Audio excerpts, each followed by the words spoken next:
Perfect. Sweet.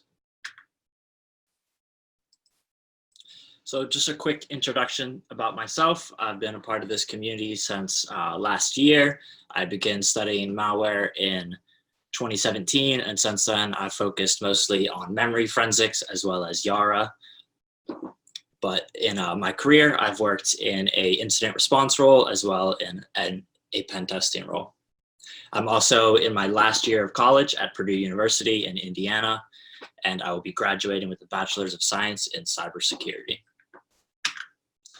So just a quick overview of what I'm going to be talking about today. First, I'm going to go over the Ryuk ransomware family, a little bit about that, and then I will talk about my journey in tracking Ryuk and how they've grown over time, as well as how I've utilized the Viper framework to speed up my analysis and keep track of this specific malware family over time.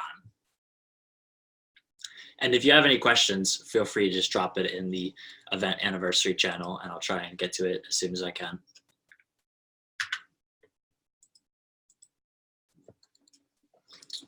So Ryuk is from an anime called Death Note, and within the show, as far as I'm aware, I believe he goes around and he leaves a death note, which gives the person who picks up the note the ability to kill one other person within that universe. And so his character is seen as balancing that shadow universe. For me, Ryuk first was brought to my attention in October of 2018. I was working at a consulting company, mostly doing pen testing, but occasionally doing incident response services when incidents came up. And we had a client come to us with a concern that they'd been hit with Ryuk ransomware. And they said, hey, we got hit with ransomware. It's really bad. We've lost our backups. Could you please take a look at it for one day and just let us know, is decryption possible? So for 8 hours in October last year, I reverse engineered Ryuk, and I tried to figure out if it was possible to decrypt. At the end of the day, unfortunately, I had to go back to my boss and say, hey, you guys are kind of out of luck here. If you have no backups, your data is gone. Unfortunately, our client at the time ended up paying $500,000 in Bitcoin to these adversaries to get their files back. At the time, I felt really defeated by not being able to figure out how to reverse engineer this and decrypt files, but it also motivated me and made me curious as to what aspects of Ryuk made it so successful that they were able to charge $500K.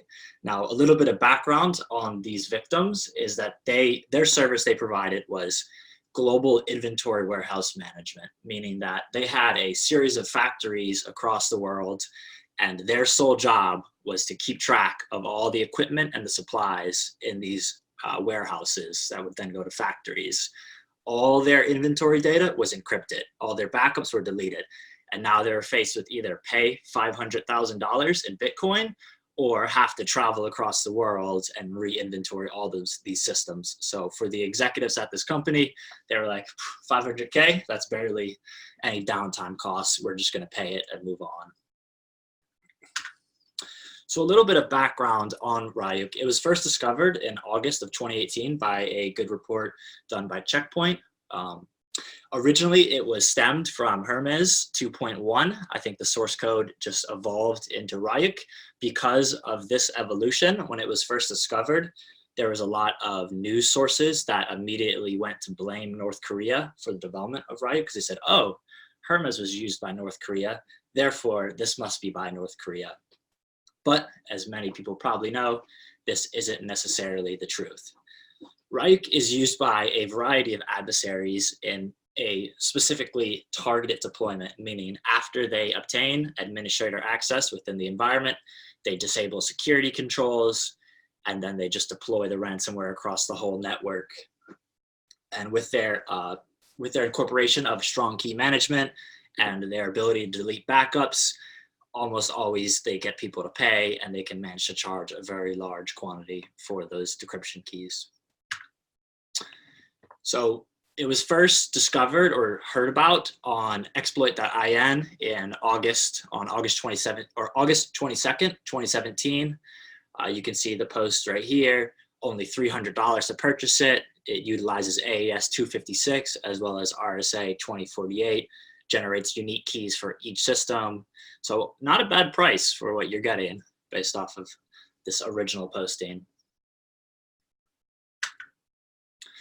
There is a lot of different research that's been done on Ryuk, specifically how it's deployed, but it seems like the most prevalent usage is first Emotet, and then deployed of TrickBot or Empire or Cobalt Strike or some of those other typical banking Trojans that you see financial actors utilizing.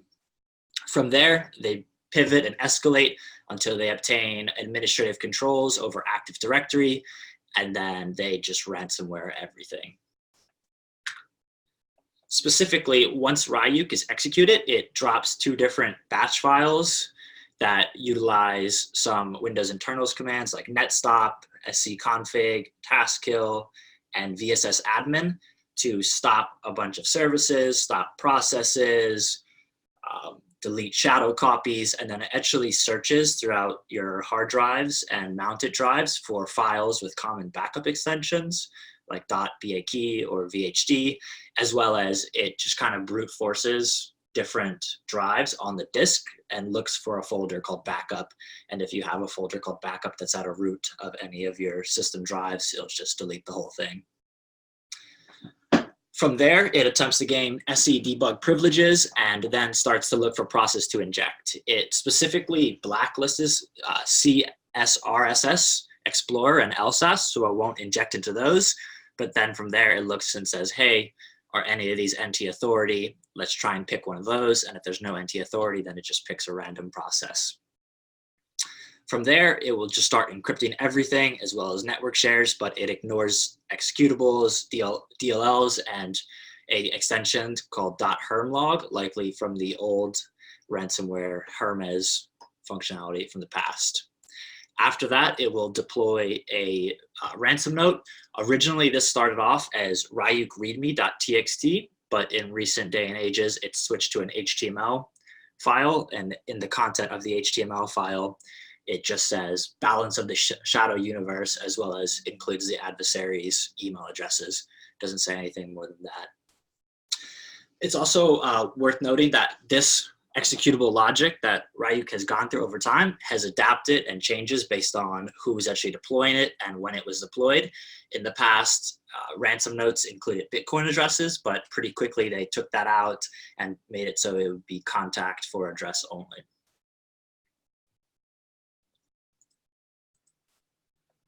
So you may have seen news about Ryuk, but one of the things that really strikes me as the most astonishing is the number of public entities that have paid ransom for here. So just in some research I did today, I found a school in New York paid $88K, a school district in New York paid $100K, LaPorte County, which is not too far away from where I live right now, paid $132,000, Tallahassee, $500K, Jackson County, Georgia, $400K, all the way to $600,000 by Rivera Beach City. One of these that's interesting is the New Bedford city of Massachusetts. The Ryuk adversaries, or whatever adversary that deployed Ryuk within that environment, charged $5.3 million in Bitcoin, but coincidentally, the city had insurance that covered up to $400K of damage, so they came to a compromise and negotiated from $5.3 million to only $400K. And one of the things that I think has really contributed to the success of this ransomware is cybersecurity insurance. Almost all of these entities had insurance in place, and that insurance just went straight into Bitcoin and to these adversaries. One fun quote that the commissioner of LaPorte County in Indiana said after they got infected with ransomware recently is, and I quote, "I hope the FBI can identify them, shut them down, prosecute them, or have the Air Force call an airstrike on them." So I just thought that was a nice little comment from a county not too far away from me. So when I first discovered Ryuk and started actually paying attention to it, I was very interested in finding methods and researching methods where, as an individual, I could track Ryuk over time without having accessibility to a enterprise network that I could run signatures on and hunt on. And quickly, I started to realize that keeping all of my information in Google Sheets was not really a viable method. And so that's when I discovered the Viper framework. So my general methodology in tracking Ryuk over time was to first develop Yara signatures. Then I would do retro hunts on VirusTotal, download samples, maybe 10, 15, 100 samples at a time, and then perform clustering with similarity analysis to determine, are there any obvious outliers that I have? If so, what makes an outlier? Is it an issue with my YAR rule, or is it a changing functionality within the malware? And then from there, I would keep refining my rules, collecting more samples, clustering, looking for clear trends and patterns. So at this point in time, this is the YAR rule that I've developed. One of the things you might notice is that first regex for the PDB file. You may think that this is really generic and would have a lot of false positives, but I'll talk more about this later on and how this has been really helpful throughout the tracking of this ransomware. So for those who may not be familiar with the Viper framework, Viper is built in Python, and it is a binary analysis and management frameworks, meaning that basically you can store a bunch of files in there and then run different modules that do different things on it. It's been really helpful for me to keep track of the ransomware that I've been collecting over time, as well as make different projects for different malware that I'm tracking, and provides one specific point where I can go and I can run analysis on Ryuk or whatever malware I have. On the right, you'll see some of the modules they have. You can integrate it with your sandbox. You can extract EXIF information. You can search for shellcode patterns, run YAR rules. There's really a lot of functionality that you can do on here, whether that's getting PE information or running integrated with R2. But that's one of the things that I really like about the Viper framework, is just how open it is and how easy it is to incorporate other people's modules as well as create your own. It also has a web interface, if that's your thing. So I have been developing over the past few months a couple different custom modules within Viper. I have a link to my GitHub repository here that I can drop into the chat after this. But one of the modules that I have on there is a template, which I show in the right here. And essentially all it will do is it'll go through every single malware sample that you have within your data set. And then you can search for a string and it'll show you ones that'll match, as well as try and parse out any email addresses, IPv4 addresses, and give you the timestamps. So if you look in the screenshot shown here, there are a few samples that just surfaced. I think the earliest one was June 21st this year. And essentially, I don't know if someone obtained the source code or what they did, but they added functionality into Ryuk that searched for a list of key files that had terms like military or secret or private. And then if it matched, it would try and upload it to their FTP servers, which are now shut down. The bottom one, actually there, where it says the IP address of 66.42.76.46, in their code, they have two different IP addresses that you can input. And if the first one fails, it will try the second one. And I just thought it was kind of funny that they put the same IP address for both. So another plugin that I've been working on, other than just that template that allows you to just hunt for samples, is a similarity analysis plugin. At the time last fall, when I first discovered Ryuk, I was gifted a book on data science called Malware Data Science. And within it, they had a chapter on graphing malware by similarity. And so this research that I've done originally stemmed from that book and was a way for me to enhance what I was learning there and improve it further. Specifically, how I actually go about analyzing this malware is I extract all the strings from samples, and then I compare the order of the samples. So instead of, or the order of the strings, sorry. Instead of just saying, oh, let's see what strings we have in common, we look at those order of strings and then classify that order of 3 different strings as one feature. From there, we compare how many features are the same versus how many features exist. And then we can use that to start to cluster based on similarity.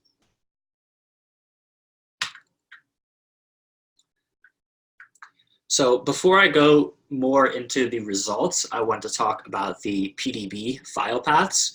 I found this really interesting throughout my research, and big shout out to the people using Ryuk that didn't get rid of these from their binaries, because it made it really easy to track. To start off, it was known as this one right here, 1, 2, 3, 4th on the line, projects from Ryuk. Over time, I noticed that they started to slowly change. After that, they had console application 54, then it went to console application underscore 54, then it went to console application 54 new, console application 54 new cryptit try to clean, new cryptit with process kill in another process, to new process kill static buffer big data, as well as there's one other PDB path, Cryptor 2.0, which I haven't really figured out the true context there. But not all Ryuk samples have PDBs, and I'm sure there are other Ryuk samples out there that have different PDBs. This is just what I've been able to see on VirusTotal and what I've been tracking in my YAR rules. But when I first started with my similarity, I wanted to graph it, and so I was using GraphViz, which is shown on the left, and as you can see, it's not necessarily the best solution, but it was lightweight. I had a desire to expand it and get a little bit more user interaction and usability, so I ported this to Neo4j, which you can download, you can run it locally, and then you can pass it through a configuration, and then it will actually post to that web service and graph that, and then you can go to that website locally and interact with the graph, change your search filters, change what you show, move things around, look at the relationships, and this was really helpful for me in expanding my similarity analysis. So some of the results that I've had, on the right, you can see the similarity clustering from a data set of about 175 samples. And there's a couple interesting subclusters here that I find fun to just study and look at. So if you look down at E first, this is the first set of Ryuk ransomware. These all have a PDB path of projects from Ryuk, as well as timestamps that correlate very close to when that first posting was listed on exploit.in. Specifically, I think 11 days before the listing, there was the first compilation timestamp for one of these samples. Another interesting takeaway that I've been able to come to the conclusion of through this similarity is over here in this B cluster, all the samples range in date from early February to a little bit in March, and I think maybe 1 or 2 April samples, and they all have the same PDB path that has that console application new cryptit with process kill in another process, which is let's see, this top one right here. Now the cluster over here, C, was actually developed around the exact same time and had compilation timestamps that overlapped with this cluster, but had no PDB path, and none of those samples matched up on similarity. Now I don't have any more intel to correlate that with a specific bet group, but I'll be willing to guess that whatever adversary was utilizing the samples in cluster C were not the same people as the ones utilizing the cluster or the samples in cluster B. Over here, top right, in this cluster D, all of these have the same timestamp of early January, right after New Year's, so New Year, new samples. Let's see any other interesting. We have a small group over here. These 5 were all compiled on December 20th of 2018. Coincidentally, there was a huge spike in Ryuk ransomware on Christmas that year, so I'm guessing that the adversaries that were infecting systems on Christmas likely were compiling them 5 days before. And all these samples in cluster A all have the same timestamp, which I found interesting. Looking a little bit more, so with this plugin that I wrote, it has the ability to change thresholds. So one of the things I did when I started to get these really big groups of clusters like B and A was set the threshold really high and see if I can maybe split those apart into further groups. But what I was able to find out is there was 2 main periods where there was a very high rate of Ryuk samples being compiled, one of which being July 19th, 2019, and the other one being February 6th, 2019. Coincidentally, February 5th is a Chinese New Year's. But other than that, I don't really know much more information on why these specific samples had such a high volume on those days versus other samples. But I thought it was interesting that through clustering, I was able to really figure out that these things are almost exactly the same with minor differences all compiled on the same date. So moving forward, just in conclusion, some of the things that I think I could improve on with this project and help out would be maybe integrating it into the Viper web interface to have a maybe embedded Neo4j viewer there, as well as taking it a step further and saying, let's not just look at strings, but we could, the Viper framework already has support for Cuckoo Sandbox. Why not integrate that into the similarity analysis, as well as having a more deep, in-depth look at the assembly code. But overall, this methodology of taking samples and clustering them has really helped me speed up my analysis and made it easier for me to figure out what new things have happened to this family of malware over time, as well as improve my YAR rules and figure out how are my YAR rules generating false positives, and being able to graph that and see clear outliers and then analyze those outliers to figure out what went wrong. So if there's any questions, I can answer it now. If not, I'll pass it back on to the admins.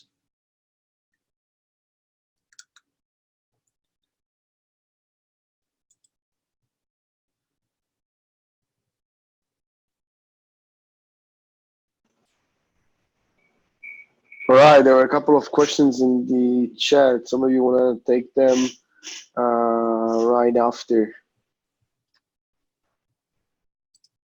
Thanks a lot, Colin. It's been a pleasure. Oh, there's actually a question right now from EDX. Let me read it for you. Can you hear me, Colin? Yep. Yeah, I can see the question right now. Okay. Trying to embed the Neo4j interface in another app is not the way to go. I appreciate that. Oh, okay. Insight on the recently appeared Ryuk Stealer thing. Sure. So these samples here are the Ryuk Stealers. There's a couple more, but that infrastructure is the only infrastructure that's available. You know, I've looked at the samples and it's kind of hard to say, you know, what's going on here, but it really looks like someone took the original code and then just kind of pasted on this a little bit garbagey Stealer code on top of it. So it'll be interesting to see if more samples come up. I've been hunting on VirusTotal and I haven't been able to find anything else yet, but we'll see if that's a reoccurring trend in the future or if that was just a one-time thing.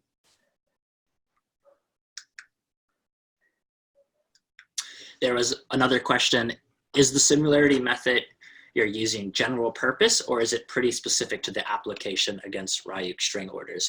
It actually is 100% general purpose. I've only applied it to Ryuk because that's the data set that I have the most visibility on. But that's another thing that I think would be really interesting looking forward. How well does this work with known data sets as well as other malware families that are out there?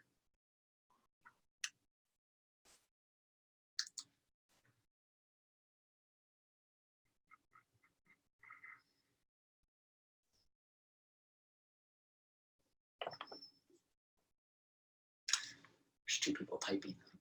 Yeah, give it a few. I think people are actually typing. So actually some good questions in the audience in your left, so we can push it. We're actually good on schedule. There was a question from Hexlax. saying, nicely done, great insights. I lolled about the North Korean attribution too. I thought it was actually pretty funny at the time. I didn't take it too seriously until I saw a tweet on Twitter where someone was tweeting at Donald Trump in response to his North Korean diplomacy that was going at the time, and said, Mr. President, when are we going to address the North Koreans deploying ransomware against our companies with this new Ryuk ransomware? And that's when I thought, maybe the misattribution has gone a step too far. Got a question from Michael Freeman about testing ML algorithms and developing clustering with your data sets. I definitely would be interested in that. My background in machine learning is kind of small, but I would certainly think that would be really beneficial for a project like this. And I encourage, if anyone wants to help out or get involved, feel free to message me on Slack at any time. I think that's about all the questions that are out there. Thanks for hosting me.